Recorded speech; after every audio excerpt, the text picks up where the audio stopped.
салом дӯстони азиз ва ҳаводорони барномаи телевизиони варзиш. Мо дар остонаи оғози мавсими нави Суперлигаи Тоҷикистон оид ба футзал қарор дорем ва ҳамзамон дар ин шабу рӯзҳо тими миллии футзали Тоҷикистон ба марҳилаи интихобии чемпионати Осиё 2026 омодагӣ мебинад. Имрӯз дар студия мо нафареро дорем ки воқеан ҳам дар рушди футзали кишвар саҳми арзанда дорад. Сармураббии тими миллии футзали Тоҷикистон ва ҳамзамон бошгоҳи сорокампанияи шаҳри Душанбе Пайрав Воҳидов. Шуморо ба барнома хушомадед мегӯем ва мегуфтед ки айни замон ба чӣ корҳо машғулед ва омодагиҳои дастаи сорокампания ба мавсим ва тими миллии футзали кишвар ба марҳилаи интихобии Осиё дар кадом раванд қарор дорад?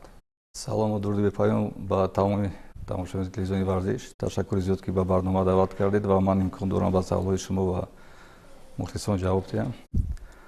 Аз рӯзи 21 тими сорокампания омодагиро ба чемпионати мавсими ҳозира оғоз намудаем ва тамрин карда истодаем. خب نظر به سال قبل در حیات چگونه تغییرات ها هستند؟ کیها رفتند و کیها آمدند؟ هدف در چیز در این سال؟ هدف قهرمان شدن است. هدف صاحب سوپرجام شدن است جام تاجیکستان.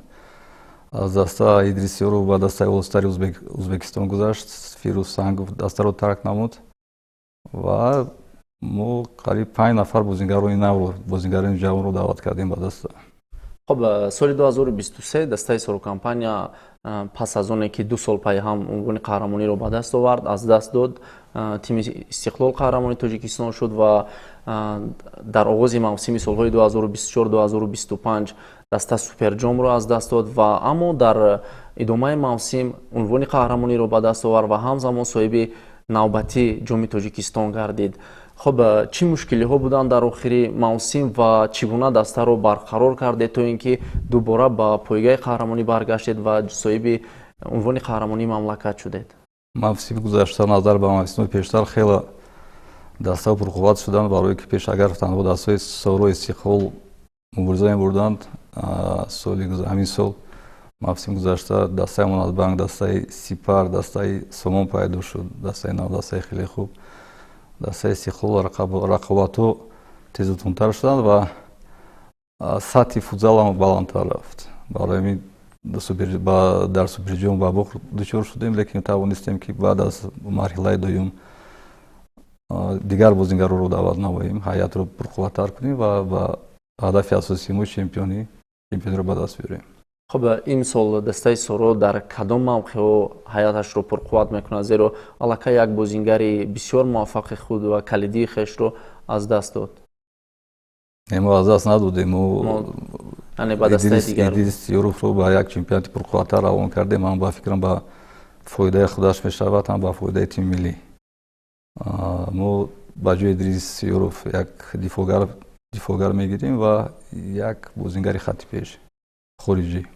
خب در برابر ادریس کیها از دسته میروند این سال؟ هستن نفرانی که تمام فیروز سنگو و ادریسیارو رفتن.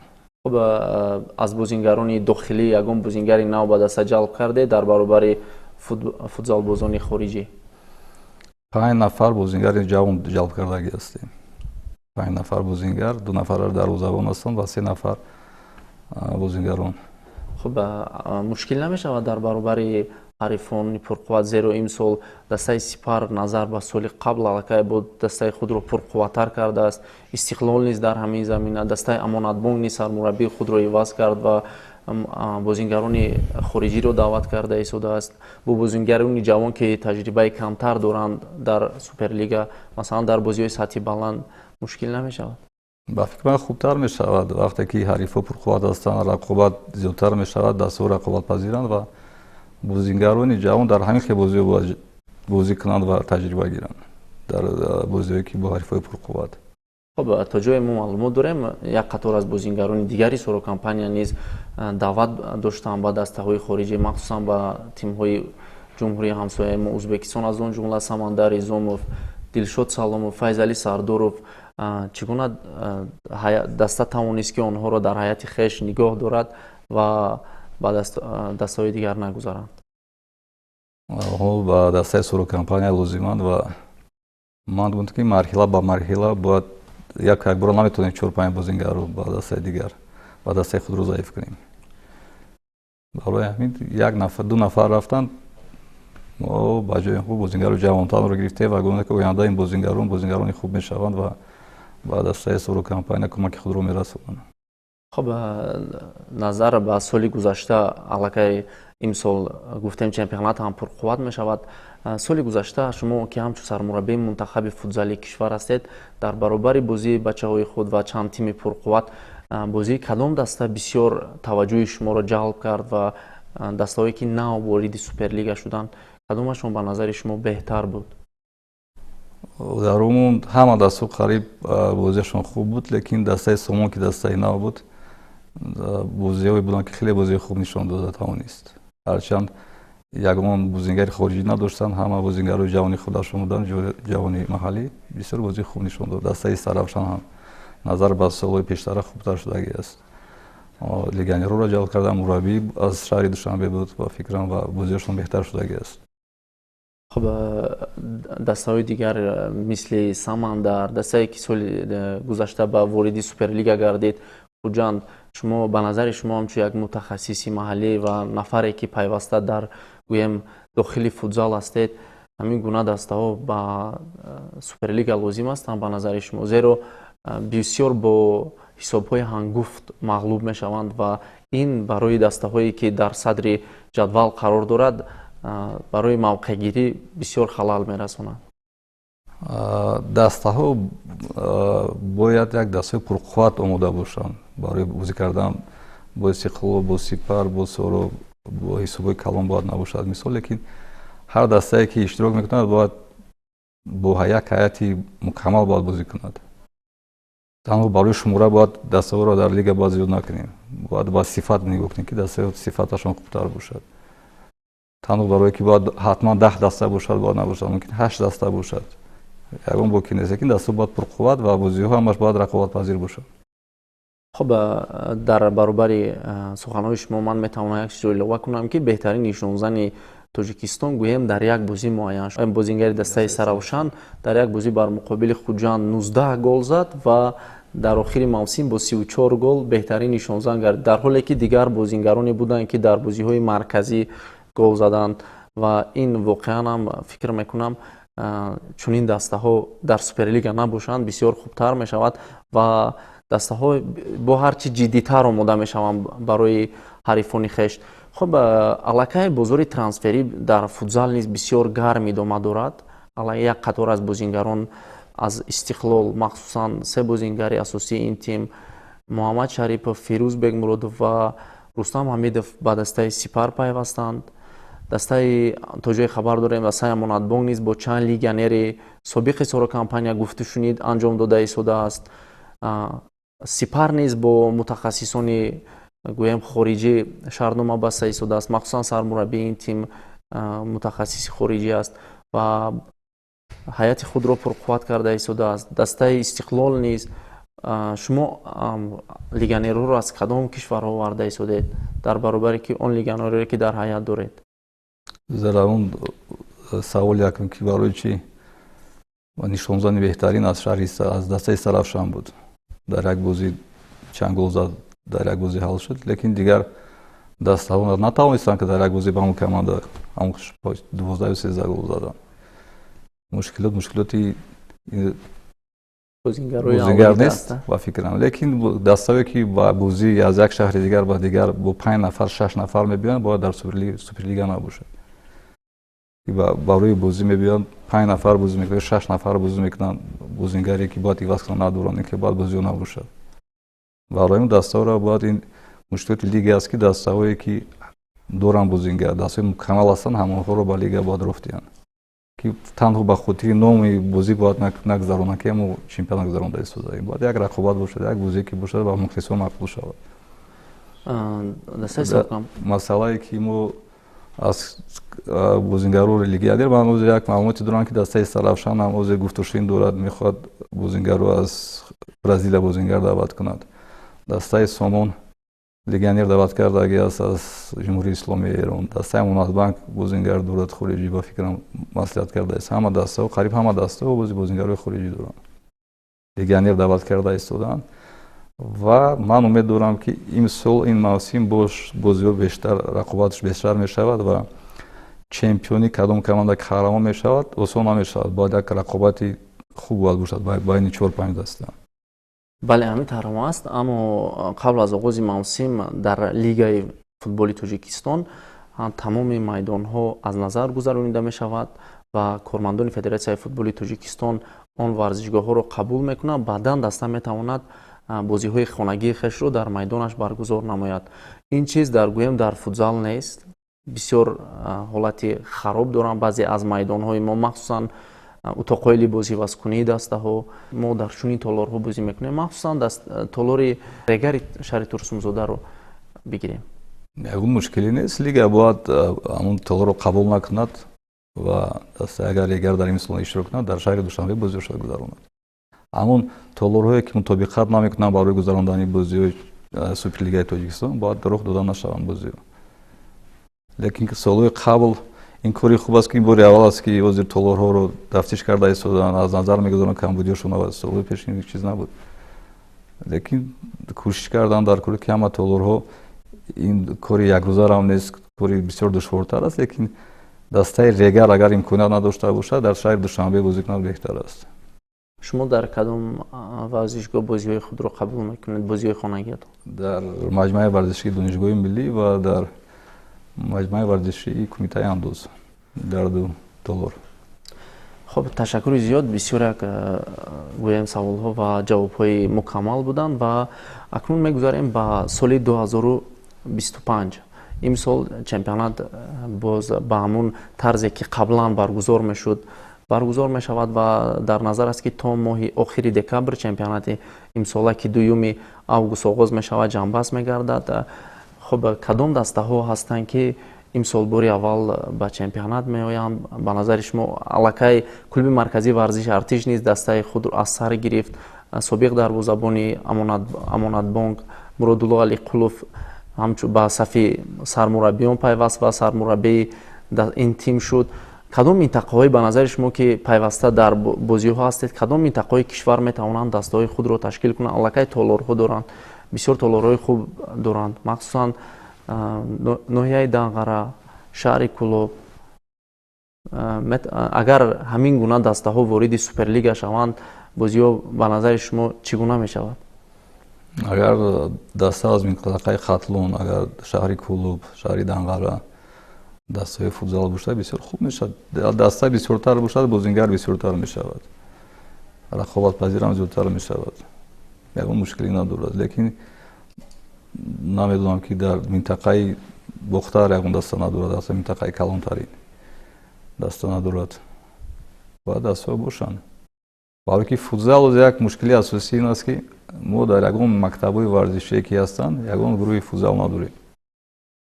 мо мушкили асосӣ ҳамин аст ки кӯдакони наврасон дар ягон минтақаи Тоҷикистон, дар ягон мактабҳои варзишӣ гурӯҳи футзалам надорем. мушкили асосӣ аз ҳамин аст. бале, бисёр дуруст. ва ҳатто мо лигаи ҷавонон гӯем надорем. лигаи ҷавонон надорем, ҳозир мунтахаби тобисола надорем.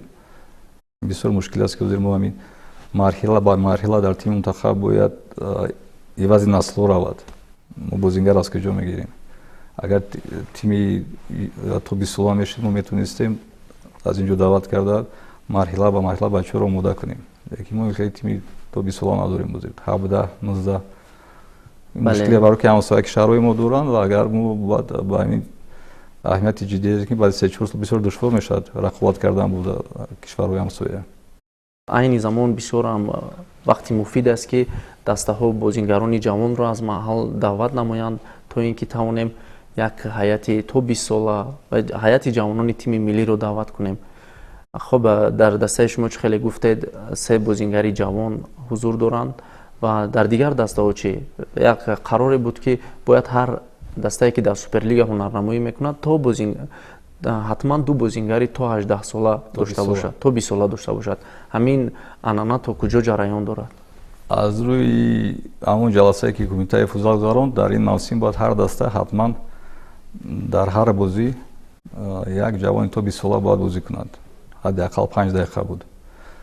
ва агар ин иқдомро дастаро дастгирӣ кунанд бисёр хуб мешавад. Агар 8 даста бошад, 2 нафар бозингари ҷавонро ҷалб кунанд, 16 нафар бозингари ҷавон мо дорем, ки оянда барои ташкил кардани дастаи ҷавони то 20 сола бисёр як заминаи хуб аст.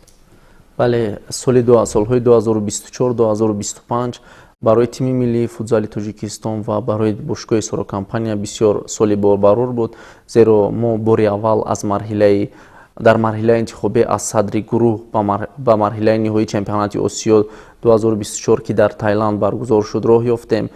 бори аввал ба марҳилаи нимниҳоӣ ин мусобиқаи муҳташам баромадем ва бори аввал дар таърих роҳхати ҷоми ҷаҳонро ба даст овардем. Инчунин бошгоҳи Сорокомпания низ қаҳрамони Тоҷикистон ва барандаи ҷоми кишвар гардид. ин барои шумо ҳамчун як сармураббӣ бисёр дастоварди хуб аст, зеро то имрӯз ягон сармураббии мунтахаб ба чунин натиҷа даст наёфта буданд. хуб, мехостем дар бораи чемпионати Осиё каме суҳбат дошта бошем. омодагиҳоро чӣ гуна сипарӣ кардед ва чӣ гуна дастаро ҳамин омода кардед, ки дар баробари ҳарифони пурқувват мо аз марҳилаи гурӯҳӣ ягона дастае будем, ки дар баробари мунтахаби Эрон ягона дастае будем, ки дар ягон рақобат дар вақти асосӣ ё ки гӯем мағлуб нашудем. Танҳо дар марҳилаи нимниҳоӣ ва бозӣ барои ҷои сеюм дар силсила зарбаҳои пеналти шикаст хӯрдем. Чӣ гуна дастаро ба ҳамин чемпионат омода кардед? бисёр шароитҳои хуб муайян кардан роҳбарияти Федератсияи футбол, махсусан департаменти тимҳои мунтахаб,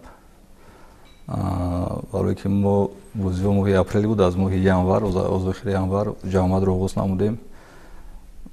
як ҳафта дар давлати Кувейт будем, ду бозии санҷишӣ гузарондем, баргаштем Тоҷикистон. Баъд аз як ҳафта 17 рӯз ҷамъият дар давлати Арабистони Саудӣ гузарондем, ду бозӣ дар он ҷо гузарондем, бозиҳои санҷишӣ. баъд бозгашт бо дастаи Ӯзбекистон ду бозӣ гузарондем, омадем Тоҷикистон, як 2 ҳафта истироҳат кардем, сафар кардем ба давлати Таиланд, дар он ҷо ду бозии дигар гузарондем, бозиҳои санҷишӣ, ва бо як ҳолати хуби омодагии ҷисмонӣ ба ҷоми Осиё омадем. чӣ нарасид барои ба даст овардани медал дар чемпионати Осиё? ҳозир акнун баъд аз як сол таҳсил мекунем, мисол иштибоҳҳо ба бозиҳои дигар хел тамошо мекунем. Вақте бозиҳоро таҳлил мекунем, чӣ қуввае доштем, чӣ чизи истифода бурда тавонистем. мисол гуфта наметавонем ки ин нарасид ё вай нарасид. мисол агар мо зарбаи 6 метраро пеналтиро мезадем, ба финал мебаромадем, ин шояд бояд мешавад. лекин ҳамон дар ҳамон давру дар ҳамон вақт қувваи мо ҳамин буд, ки мо чорум дастаи Осиё шудем. ва ин имкон дод, ки мо ба чемпионати ҷаҳон бори аввал роҳат гирифтем. ҳунарнамоӣ дар чемпионати ҷаҳон чӣ гуна буд? ҳунарнамоӣ хай ба ман душвортар аст ба бозиҳои худамон баҳо додан. Бояд мухлисон баҳо диҳанд, ки мо чӣ хеле бозӣ кардем. Мисол бозӣ бо Марокашу бо Португалия бисёр бозии хуб буд, лекин бо бозии Панама он бозие ки бояд мо нишон медодем, натавонистем нишон дода. бале, ҳамин аллакай гӯем дар тими мунтахаб низ омодагиҳо ба марҳилаи интихобии ҷоми Осиё 2026 ҷараён дорад, ки моҳи сентябр дар ҷумҳурии Тоҷикистон дар шаҳри Душанбе баргузор мешавад ва мо бо мунтахабҳои Макао, ҷопон ва Камбоҷа сабқат мекунем. хуб, мунтахаби ҷопон фикр мекунам пас аз оне ки дар чемпионати Осиё натавонист аз гурӯҳ барояд, имсол дар ҳайати худро бо пурқувваттар кард, зеро ӯ он сол қаҳрамони феълии Осиё буд. ва омодагиҳо чӣ гуна ҷараён доранд ва аз бозингароне ки дар ҷоми Осиё буданд, кадом бозингарон аллакай дар рӯйхати шумо ҳастанд ва чанд бозингари ҷавоне буданд, ки дар марҳилаи интихобӣ шуморо аз назар гузаронидед ва умед аст, ки онҳо метавонанд шарафи тими миллиро ҳимоя намоянд? омодагиро мо аз моҳи апрел оғоз намудем. ду бозии санҷишӣ бо дастаи Ӯзбекистон гузарондем. моҳи июн ду бозӣ бо дастаи илояти амурати араб дар Дубай бозӣ кардем. ду бозӣ ҳозир ба фикрам баъд аз 1-2 ҳафта ҷамъият мегузаронем ва бо дастаи Ӯзбекистон бо ду бозии дигар мегузаронем дар шаҳри Тошкент. марҳила ба марҳила бозингарҳои навро даъват карда истодаем. агар дар ҷавомади моҳи апрел аз он ҳайате ки дар ҷоми ҷаҳон бозӣ кард ҳамагӣ 3 нафар буданд, дар шаҳри Дубай 6 нафар буданд. Қариб 50% бозигарони навро даъват кардем ва онҳоро дар ин бозиҳои санҷишӣ санҷидем. айни замон дар ҳамон гӯем рӯйхати ситоди мураббиёни тими миллӣ чӣ қадар бозингарон сабти ном шуданд? 22-25 нафар. сомонаҳои иҷтимоӣ, телевизиони варзиш як посте гузошта будем ки дар он ҷо мухлисон ба шумо саволҳо медоданд ва айни замон фурсат дорем ки чанд саволи онҳоро баҳри шумо қироат намоем. ва яке аз саволҳо чунин аст ки бозингаре аз ҳама гӯем ки ба сармураббии тими миллӣ бисёр маъқул аст, дар ҳар ҳолат метавонад дастаро дар ҳолатҳои гӯем ногувор наҷот диҳад, кист? дар он вақте ки мо 14 нафарро даъват мекунем ба тими миллӣ, мо ба ҳамаи онҳо боварӣ дорем. хоб барои чӣ ба тими миллӣ Рустам Ҳамидов ва Раҳмоналӣ Шарипов даъват намешаванд? ҳамин аз куҷо оғоз шуд? Зеро дар як чанде қабл мо аллакай дида будем ки Рустам Ҳамидов расман дар сомонаи иҷтимоии худ эълон кард ки ман дигар дар тими мунтахаб бозӣ намекунам ва бас аз чанд дақиқа аллакай ин бо аз сомонаҳои интернетӣ нобуд шуд. Аз куҷо оғоз шуд амин? Тими мунтахаб барои ҳар як бозингар вақте ки ба тими мунтахаб даъват мешавад, як шарафи бузург, як ифтихор, як масъулияти калон аст. барои ман ҳамчун сура аз сармураббӣ бозингар бояд манфиати тими миллиро манфиатҳои шахсии худ болодонад. агар бозингар нахоҳад дар тими миллӣ бозӣ кардан, онро даъват намекунем. тими миллии Тоҷикистон аз ягон бозингар вобастагӣ надорад ва ягон бозингар ивазнашаванда нест. ҳамон нафарҳоро даъват мекунем ки хоҳиши бозӣ кардан доранд, ғурури миллияшон баланд аст, номуси ватандорӣ доранд, ҳама чизамро даъват мекунем. ҳозир як чизи дигар аст ки ҳамин бозингарҳо чӣ хел бозингарҳои сатҳи олӣ шуданд. мо бояд аввал ташаккури зиёд кунем ба роҳбарони даста ки даста ташкил кардан, маош метиҳанд, тамрин мекунанд, лекин таҷрибаи бозиҳои байналмилалӣ бозингарон фақат дар тими мунтахаб пайдо карда метавонанд. вақте ки федератсияи футбол инвеститсия сармоягузории федератсия ба ин бозингарон буд, ҷамомат ташкил мекунад, бозиҳои санҷишӣ мегузаронад, дар ҳама мусобиқҳое ки ҳаст иштирок мекунанд, бозингар таҷриба мегирад, бозингари сатҳи боло мешавад ва бояд аст тими мунтахаб бояд бозӣ кунад, вазифааш аст бозӣ кардан. барое ки мо на дар Испания бозингар шудагӣ, на дар Бразилия, ҳамин Тоҷикистон маблағгузории федератсияи футбол бозингар шудагӣ ҳастанд ва манфиати тими миллӣ бояд дар ҷои аввал бошад. барои дилхоҳ бозингар тими миллии Тоҷикистон ҳозир дар як марҳила аст ки аз ягон бозингар вобастагӣ надорад. ҳастанд ҷавоное ки иваз карда метавонанд. баъд бозии фузал, бозии даставӣ аст, аз як бозингар ягон чӣ вобастагӣ надорад. 5 нафар бозӣ мекунанд. буд 7 нафари 7-9 нафари дигар дар ивазкунӣ тайёр ҳастанд. барои ҳамин тими ҳамин шарафи бузург асту ифтихору масъулияти калон дорад. бояд рафтурашон, гуфтурашон фарқият кунад, барое ки насли наврас ва ино як чизи ҷамъиятиам доранд. мебинанд рафтору гуфтору ки бояд мехоҳам ки мо ранги ҳамин футзалист шаванд, лекин вақте ки дар сомонаест ки ман дигар бозӣ намекунам, ягон мушкилӣ надорад. мумкин ягон сармураббии дигарро мебиёд, мумкин бояд даъват кунад. мо кӯшиш мекунем ки ҳам бозингароне ки бароямон бозие ки мо мехоҳем нишон диҳем ҳамонро даъват кунем. ҳамагӣ 14 нафар бозингар даъват мекунем. ҳозир агар 9 даста соли гузашта буд 10таи бозингар доштанд, 90 бозингар аст. аз 90 бозингар 14 нафарро даъват мекунем. хоҳе нахоҳе ҳамин саволҳо мешавад ки инро барои чӣ даъват накард, вайро барои чӣ даъват накард. ин дар кори мурагӣ чизи маъмулӣ аст. ҳадаф танҳо ба даст овардани натиҷа аст, новобаста аст ки дар ҳаят кӣ бозӣ мекунад. мо кӯшиш мекунем аз рӯи нигоҳи худам бо беҳтаринҳоро даъват кунем. ҳозир мегӯянд ротатсия вақте ки соли агар ман соли июли 21 4 сол пеш сармураббии тими мунтахаби Тоҷикистон аз ҳамон ҳаят ҳамагӣ 5 нафар мондагӣ ҳастанд, 5-6 нафар. қариб 50%, 60% бозингаронро иваз кардем. ҳозир ҷавон шудагӣ ҳастанд. ҳар бозии санҷишӣ кӯшиш карда истодем ки бозингарони навро даъват кунем, дар ҳамон бозиҳои байналмилалиро бисанҷем. бале, баъзан бозингароне ҳастанд ки дар ҳайати бошгоҳҳо бисёр олӣ бозӣ мекунанд, бисёр хуб бозӣ мекунанд, аммо дар тими миллӣ ҳамон бозии худро нишон дода наметавонанд. сабаб дар чист? фарқати бозиҳои лига аст, бозиҳои байналмилалӣ бисёр калон аст. дар чемпионати мо вақте ки мо бозӣ мекунем 2-3 бозӣ аст ки мисол Сорои Истиқлол, Сорои Сипар, Истиқлол Сипар бозӣ аст ки Амонатбанк, Сипар Амонатбанк, Соро мисол Амонатбанк Сипар бозӣ камтар сурати бозӣ баландтар аст. ҳар ду даста кӯш мекунанд ки якдигарро фишор биёранд. дар дигар фишор нест.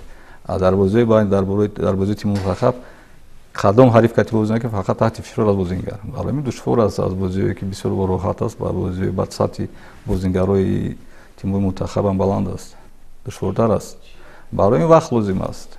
вақт марҳила ба марҳила мисол мо Насратшоҳ Исмоиловро бори аввал соли 22 даъват кардагӣ будем ба тими мунтахаб. 1 дақиқа ё 1 дақиқа бозӣ кардагӣ буд. дуюм бор даъват кардем 2-3 дақиқа. марҳила бозӣ бозингар якгоим асосӣ аст дар чоргонаи худ. ташаккури зиёд барои як суҳбати бисёр ҳам гӯем самимӣ. бовар дорем ки тими миллии футзали Тоҷикистон бори дигар он дастовардҳое ки дар мавсимҳои гузашта дошт нишон медиҳад ва ба дастаи Сорокампания низ дар ин мавсим барори комёбӣ орзу мекунем.